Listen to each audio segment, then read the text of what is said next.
আন্দোলনের সময় যেভাবে সাজোয়াজান হেলিকপ্টার সীমান্তরক্ষী বাহিনী সেনাবাহিনী ব্যবহার করা হয়েছে, আমি তাদের উদ্দেশ্যে বলি, আপনাদের লজ্জা লাগে না?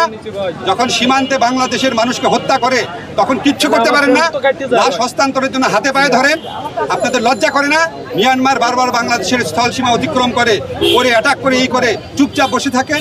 সব বীরত্ব, সব সাহসিকতা, সব অস্ত্র বাংলাদেশের তরুণদের উপর।